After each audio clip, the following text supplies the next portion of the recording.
record button here, and I'm going to make sure we let everybody in from the waiting room. We do have a full workshop today. So thank you all so much for joining us. As we get started, I'm Jennifer Marshall. I'm the Executive Director of This Is My Brave. So glad you're here. And we will be getting everybody in here, so you'll be on mute. We'd love for you to chime in the chat box. So if you can open up the chat box down at the bottom and tell us where you're zooming in from, and also tell us one thing that maybe brought you joy this week. We know this is a very difficult time for many, and we want to really try to celebrate the little moments. So as we're waiting for everyone to continue joining, we're going to get started in approximately 3 minutes. But if you could tell us where you're zooming in from and something that brought you joy this week. And Katie, our program manager, Katie Grana, give a wave, Katie. Hi. Katie's going to be moderating and she'll be sharing some of our answers. So if you feel comfortable chiming in the chat, let us know. Or you can let us know how you heard about this. So either one. Oh, Alyssa's here. She's in Lansing. Alyssa's one of our alumni. Stacy, Washington, D.C. Adriana, DeKalb, Illinois. That was the first This Is My Brave show I ever saw. Stacy's a brave champion. Let's see. Alyssa said some of her seed babies are peeking through the soil. Oh, Stacy, her son and her are both on this Zoom today. Makes her happy. Adriana, poetry. We have Thorndale, Pennsylvania. Oh, another Stacy. She said she saw her grandson blow out his birthday candles via Zoom. Oh. And from Cedar Rapids, Iowa, gardening in the sunshine. Amanda from South Jersey. Her dog always puts a smile on her face. Mine too, except when they're barking during meetings. We have Westchester, Pennsylvania. We have 2 from Westchester. Doing yard work in the sun, Exton, Pennsylvania. Redondo Beach, California, enjoying the sunny room. Melissa, hi Melissa. She's one of our alumni also and producers, Houston, Texas, gardening. This is all awesome, guys. Fun. Yeah. So we have about 1 minute. We're going to get started. I'm going to turn it over to John in just a moment. We still have a few joining from the waiting room.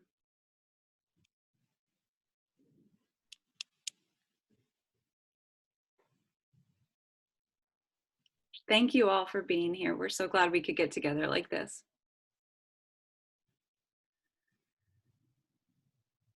Fairfax, Jada's here with us. Hi, Jada. Hi. All right, guys. Well, Jessica's here. Awesome. Wow, I see so many faces. I love this. All right, John. Well, we're just about at 12:05 Eastern time. John's joining us over from Los Angeles, California. He told his story in our 2017 show, and I'm going to turn over the platform to you, John. All right, thanks. Well, hello, everybody. Thanks for being here. So I'm a psychotherapist, and I've been working with people who have anxiety disorders for many years, over 25 years now. And so also work with addictions and depression, but mainly anxiety disorders. And, you know, there are certain sort of formulas that we use that help people reduce anxiety. And not just during COVID pandemic, but just in general, anytime. They're very helpful. And so it's a combination of what we call cognitive behavioral therapy as well as mindfulness therapy. So next week, we're going to do a little more of mindfulness, but today we're just going to establish a little bit of the cognitive behavioral therapy. So some of you might be familiar with it, some of you may not be. So it's actually very simple. So one way to start it is we focus on what we call 3 thinking habits, 3 types of thinking habits. And at some point, Jennifer's going to put up a graphic about that. But so everybody that has an anxiety disorder, everybody that worries, thinks in certain patterns. And once you start looking at the way that you think, okay, then you're seeing your thoughts less as omens or commands or predictions or projections.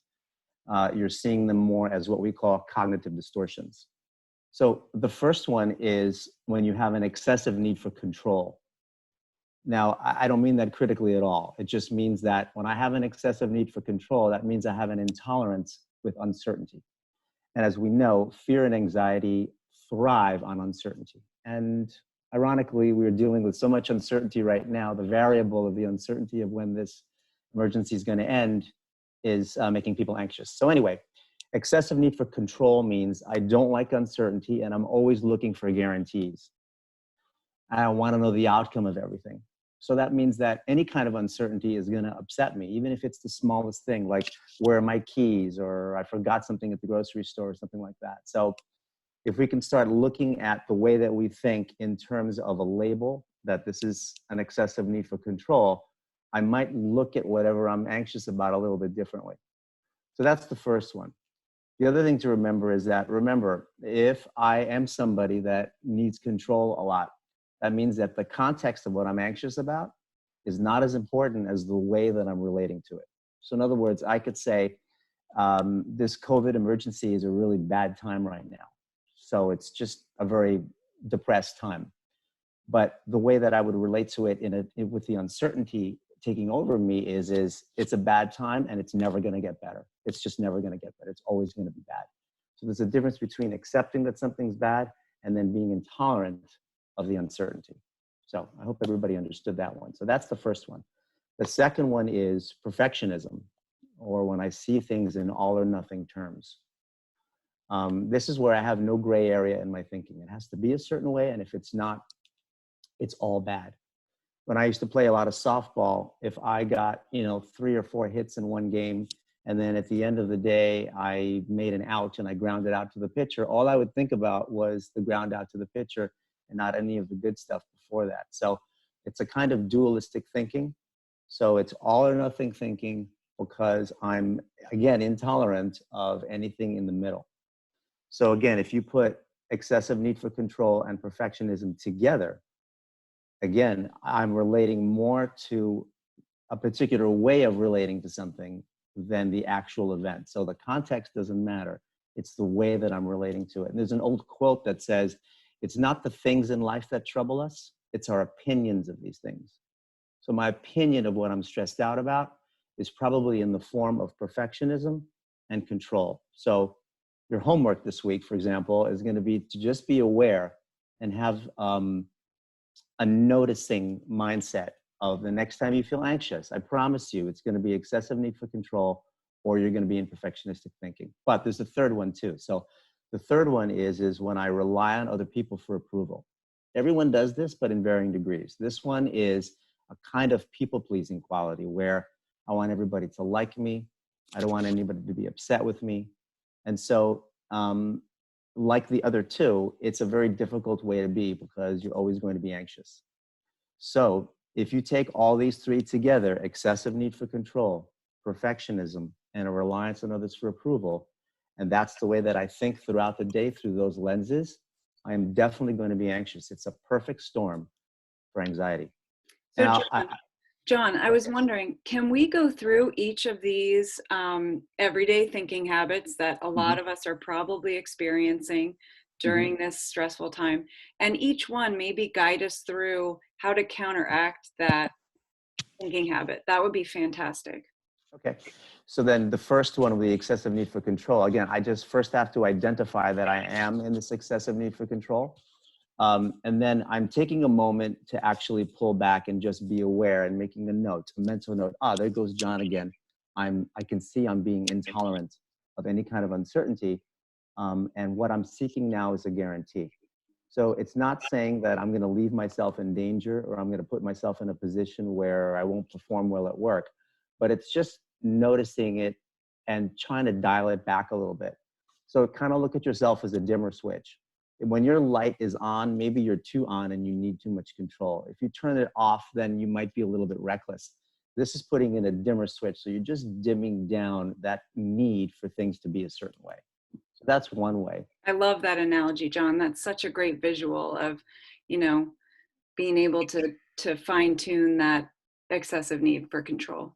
Okay, good. And then so with perfectionism, another way is you're basically doing a 5-minute rule, or a 3-minute rule. You're pulling back and you're saying, okay, wait a second, I'm in the extreme thinking. Identify both extremes, and I'm actually cultivating some gray area in there.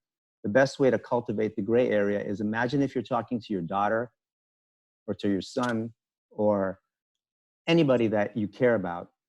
You wouldn't talk to them the way you talk to yourself, and you would probably give them a more gray area thought.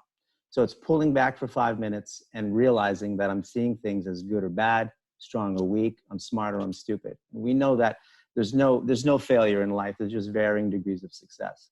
So it's a pull back 5 minutes. Also, reliance on others for approval is very similar too. I have to be aware that I'm in that mindset, and I need to pull back and separate in my head.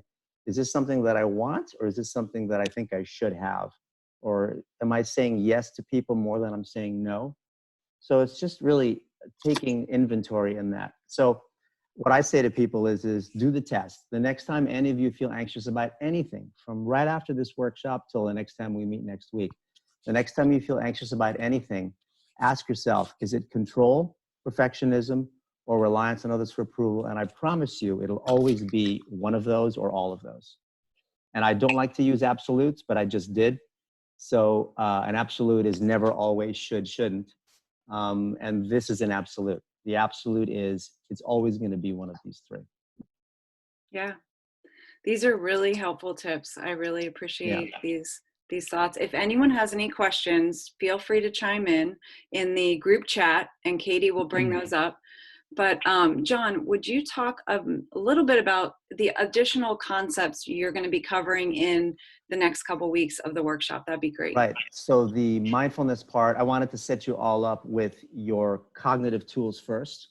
This will start to pull you back a little bit, as I mentioned, and have more awareness of your thinking. And then in the coming weeks, it's going to be a lot more about self-regulation. And because you can do all the cognitive behavioral therapy work you want, but you have to learn how to calm the body as well.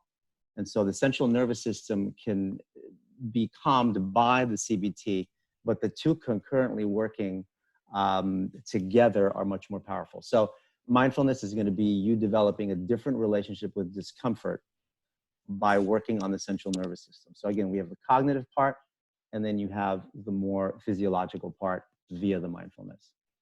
And I'm aware of the time, so I just wanted to throw in a little bit of mindfulness that we're going to work on next week. Jennifer, is that okay? Do you want me to bring that up now? So a good mindfulness I'm sorry? I think that'd be fantastic. So a good mindfulness exercise, and a lot of you probably already do it, but it's not meditation. Meditation is completely different. Mindfulness is simply asking yourself to be in the moment, of the moment, and only in this moment right now. It'll take 3 minutes. It might take 5 minutes. So the way that it's done is you're going to sit down in a chair and you're going to try to do some deep breathing. But the breathing is I want to put my hand on my stomach. And when I take a deep breath, I'm watching my stomach and my chest rise until I feel I have full lungs of air.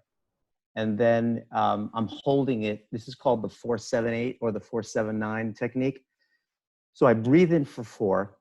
I hold it for 7 seconds. And then I exhale out of my mouth very slowly for 8 seconds. I do 8 to 10, whatever you want.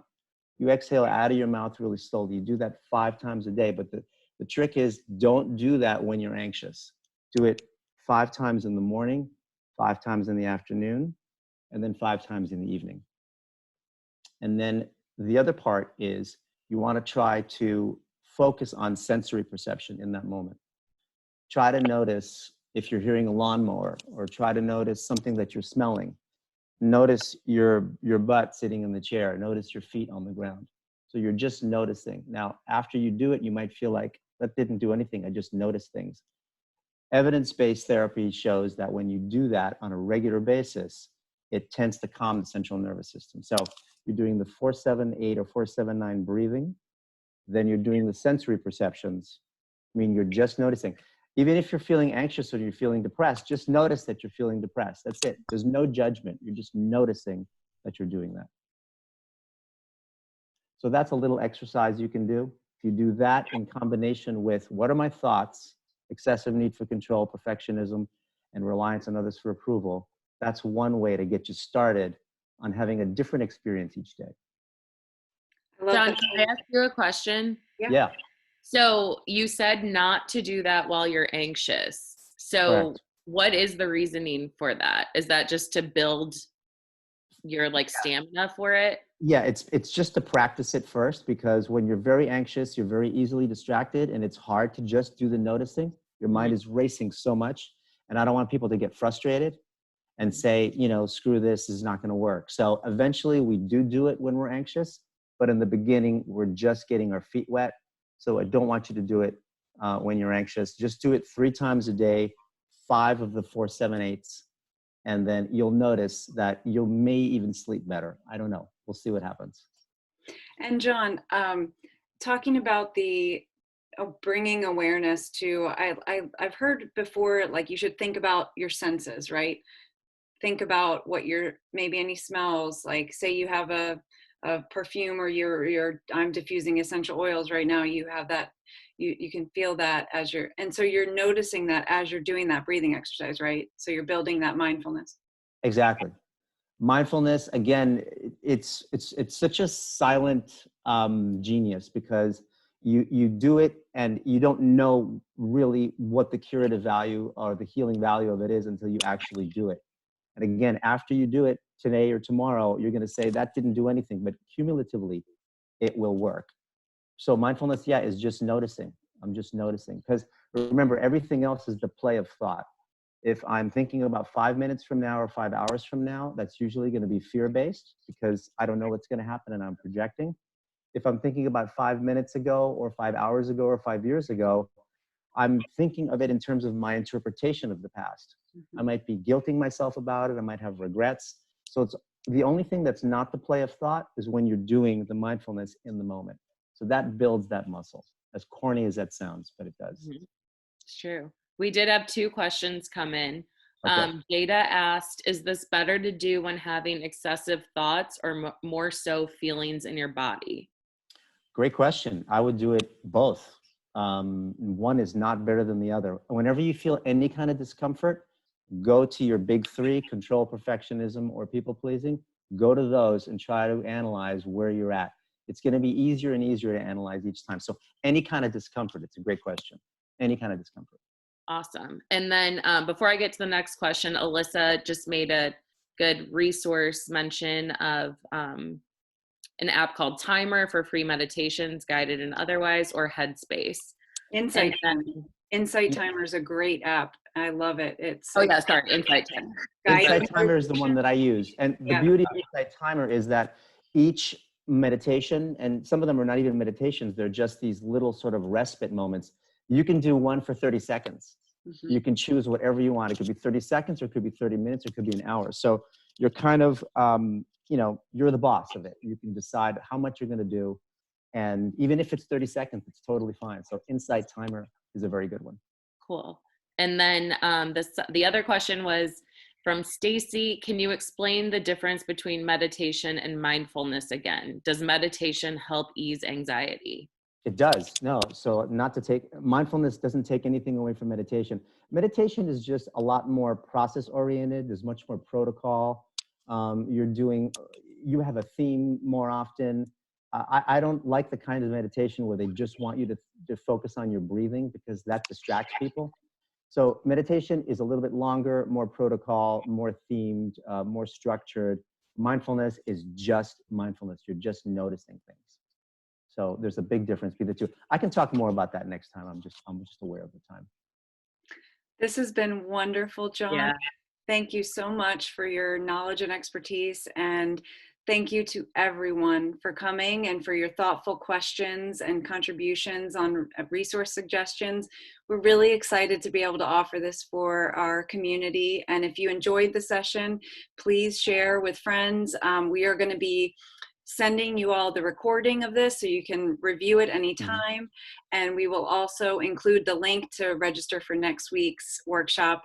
And we'll keep you to a quick 22 minutes or so, and really appreciate your participation, everybody. Can I say one last thing? If anybody has any deeper questions, you can also email me. So it's J, first letter of my first name, and then my last name, Tsilimparis@gmail.com. So Great. if you have any questions, keep them brief, and I'm happy to answer them. Thank you so much, John. You're And we welcome. can include that in the email with the Recap. recap. Sorry, thanks. Okay, cool. Awesome. All right. Take care. Thank you so much, Okay. everybody. Bye-bye. Bye.